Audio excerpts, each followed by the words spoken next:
Is it the 4% rule or the 4.7% rule? Welcome back to the Retire with Peace podcast. As always, I'm your host, Dave Zegel. Welcome to the Retire with Peace podcast, the podcast where we help you create a fulfilling and stress-free retirement. Each week, we bring you expert advice, practical tips, and inspiring stories to help you plan and live your best retirement life. Whether you're nearing retirement or already enjoying your golden years, this podcast is here to support you every step of the way. Let's embark on this journey together and discover how to retire with peace. I came across a really interesting article in USA Today. It caught my attention because I get a lot of questions about the 4% rule. And I don't hate it, really. Mathematically, it works. What's interesting is how many people are interested in it and how long this rule of thumb has lasted. The USA Today article, which we've linked in the show notes, it interviewed the gentleman that created it back in the 1990s. And the idea behind the 4% rule, for those not aware, is that you take a look at your balance when you're retiring and you plan to spend 4% of that each year, adjusting higher with inflation every year thereafter. And mathematically, it took a portfolio that is half stocks, half bonds, and said you are virtually guaranteed not to run out of money if you just apply this 4% rule, which again, mathematically works. And this 4% rule was actually written for a math calculation. It was a periodical that was focused on some planning, but it was really mathematical based more so than specific planning based, if that makes sense. So yes, it was for retirement planning, but it was really looking at it purely from a mathematical standpoint. Interestingly, the calculation was actually 4.15. It got rounded down to 4 for simplicity, which makes sense. Nobody wants to think about the 4.15% rule. That doesn't really roll off the tongue, but if you just say 4% rule, it's pretty easy to calculate. People can understand it. So that 4.15%, which was the actual calculation, got rounded down to 4 and has now been used for 3 decades as a rule of thumb. Nothing wrong with it as a rule of thumb. The issue is that it really is too conservative. And even the creator himself has changed his calculation. He went slightly more aggressive than that 50-50 stock bond split.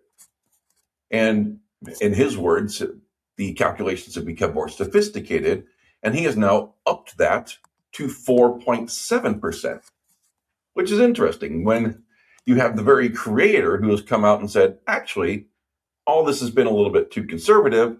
It was never meant to be exactly what you should do, but it was still a useful tool to give people a general idea of how much could I spend and not run out of money.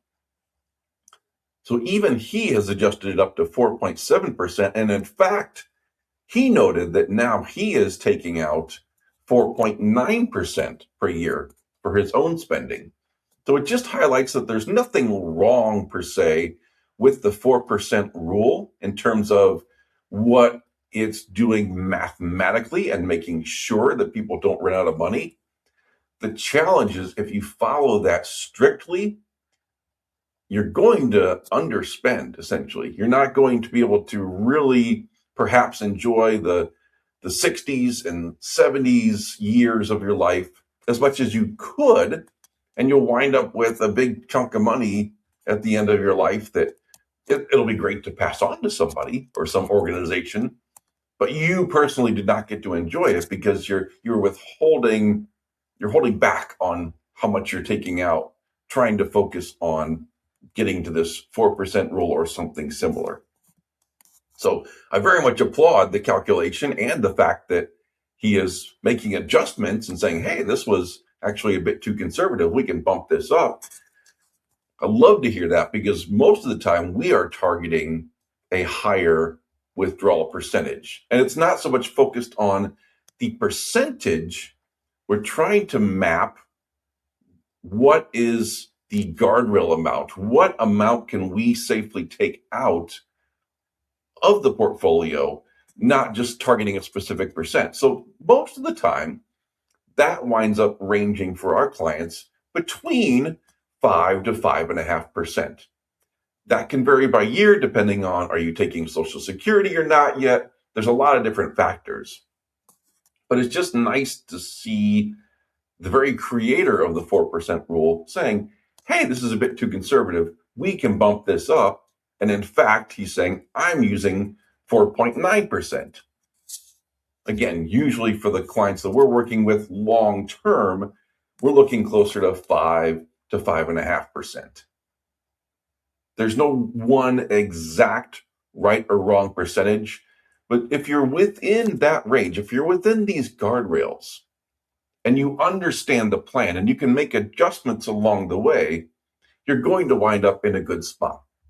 The important thing is to structure the investments like we always talk about. If you listen to this podcast often, you get tired of me talking about having at least 5 years of your next 5 years of income, at least outside the stock market in individual bonds with set maturities. If you do that and you understand the guardrails that you have and how much income you should be taking along the way and not being too conservative with it, you can have that higher level of income and be enjoying that higher level of income, knowing that you have at least your next 5 years of income outside the stock market.